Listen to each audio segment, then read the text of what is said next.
ഇന്ത്യയുടെ ഭൂമിശാസ്ത്രം.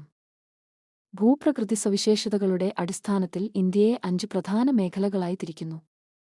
ഇവ ഏതെല്ലാം? ഉത്തരപർവ്വതമേഖല, ഉത്തരേന്ത്യൻ സമതലം, ഉപദ്വീപീയ പീഠഭൂമി, ഇന്ത്യൻ മരുഭൂമി, തീരസമതലങ്ങളും ദ്വീപുകളും. ലോകത്തിന്റെ മേൽക്കൂര എന്ന് വിളിക്കപ്പെടുന്ന പർവ്വതക്കെട്ട് ഏത്? പാമീർ. ഇന്ത്യൻ ഉപഭൂഖണ്ഡത്തിന്റെ വടക്കുകിഴക്കൻ അതിരേത്? ഉത്തരപർവ്വതമേഖല.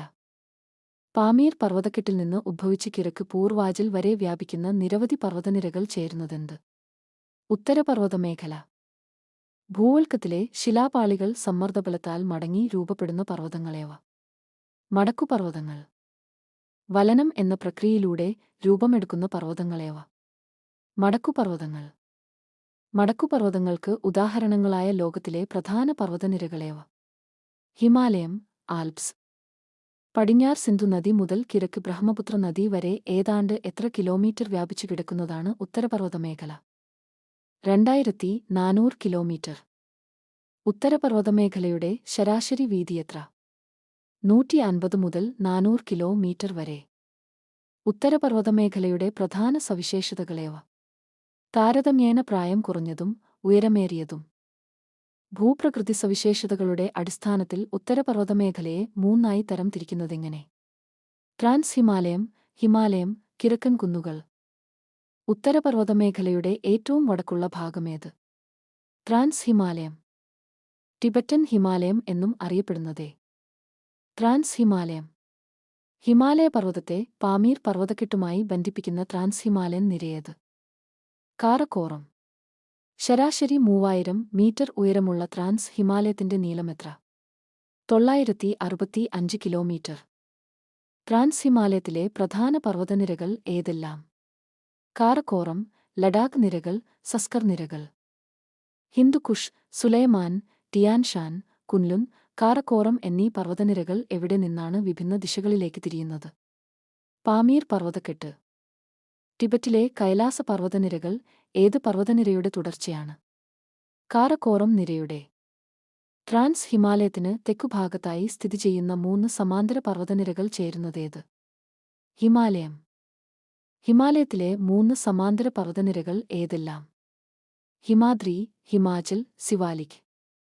ഹിമാലയൻ നിരയിൽ നേപ്പാളിൽ സ്ഥിതി ചെയ്യുന്ന ലോകത്തിലെ ഏറ്റവും ഉയരമുള്ള കൊടുമുടിയായ മൗണ്ട് എവറസ്റ്റിന്റെ ഉയരമെത്ര? 8848 മീറ്റർ. ഹിമാലയ നിരകളിൽ ഏറ്റവും തെക്കായി സ്ഥിതി ചെയ്യുന്ന നിരയേത്? സിവാലിക് നിര. ഗംഗാസമതലത്തിന് അതിരായി നിലകൊള്ളുന്ന ഹിമാലയൻ നിരയേത്? സിവാലിക്. സിവാലിക് നിരയുടെ ഏകദേശ വീതി എത്ര? 60 മുതൽ 150 കിലോമീറ്റർ വരെ. ഹിമാലയത്തിന്റെ ഏറ്റവും പുറമേയുള്ള ഭാഗമായതിനാൽ ഓട്ട ഹിമാലയം എന്നും വിളിക്കപ്പെടുന്ന നിരയേത്? സിവാലിക് നിര. സിവാലിക്കിന് വടക്കായി സ്ഥിതി ചെയ്യുന്നതും 3500 മുതൽ 4500 കിലോമീറ്റർ വരെ ശരാശരി ഉയരമുള്ളതുമായ പർവ്വതനിരയേത്? ഹിമാചൽ. ഏകദേശം 60 മുതൽ 80 കിലോമീറ്റർ വരെ വീതിയുള്ള ഏത് നിരയാണ് ലെസ്സർ ഹിമാലയം എന്നും അറിയപ്പെടുന്നത്? ഹിമാചൽ. ഏത് നിരയുടെ തെക്കേ ചെരുവിലാണ് ഷിംല, ഡാർജിലിംഗ് തുടങ്ങിയ സുഖവാസ കേന്ദ്രങ്ങൾ ഉള്ളത്? ഹിമാചലിന്റെ. സമുദ്രനിരപ്പിൽ നിന്ന് ഏകദേശം 6100 മീറ്ററിനു മുകളിൽ ഉയരമുള്ള ഹിമാലയൻ നിരയേത്? ഹിമാദ്രി. ഏകദേശം 25 കിലോമീറ്റർ വീതിയുള്ള മഞ്ഞു മൂടപ്പെട്ട പർവ്വതങ്ങൾ നിറഞ്ഞ ഹിമാലയൻ നിരയേത്? ഹിമാദ്രി. ഗ്രേറ്റർ ഹിമാലയം, ഇന്നർ ഹിമാലയം എന്നീ പേരുകളിലും അറിയപ്പെടുന്ന നിരയേത്? ഹിമാദ്രി.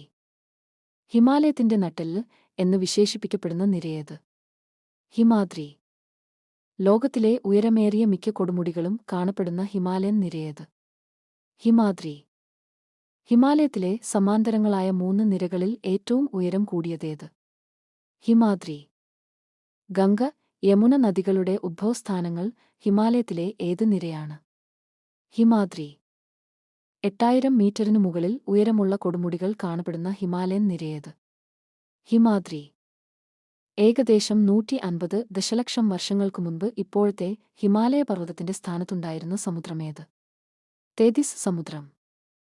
ഇന്ത്യൻ ഫലകവും യൂറേഷ്യൻ ഫലകവും കൂട്ടിമുട്ടി ഉയർന്നുവന്ന പർവ്വതനിരയേത്? ഹിമാലയം.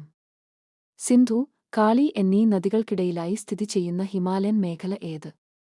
പടിഞ്ഞാറൻ ഹിമാലയം. കാളി, ടീസ്ത നദികൾക്കിടയിലെ ഹിമാലയൻ ഭാഗമേത്? മധ്യഹിമാലയം. തിസ്ത, ബ്രഹ്മപുത്ര നദികൾക്കിടയിലെ ഹിമാലയ ഭാഗമേത്? കിഴക്കൻ ഹിമാലയം. പടിഞ്ഞാറൻ ഹിമാലയത്തിന്റെ 3 ഉപവിഭാഗങ്ങൾ ഏതെല്ലാം? കശ്മീർ ഹിമാലയം, ഹിമാചൽ ഹിമാലയം, ഉത്തരാഖണ്ഡ് ഹിമാലയം. ജമ്മുകശ്മീർ, ലഡാക്ക് മേഖലകളായി ഏകദേശം 3.5 ലക്ഷം ചതുരശ്ര കിലോമീറ്റർ വിസ്തൃതിയിൽ വ്യാപിച്ചുകിടക്കുന്ന ഹിമാലയൻ ഭാഗമേത്? കശ്മീർ ഹിമാലയം. കശ്മീർ ഹിമാലയത്തിലെ പ്രധാന പർവ്വതനിരകൾ ഏതെല്ലാം? കാരക്കോറം, സസ്സർ, ലഡാക്ക്, പീർ പഞ്ചാൽ.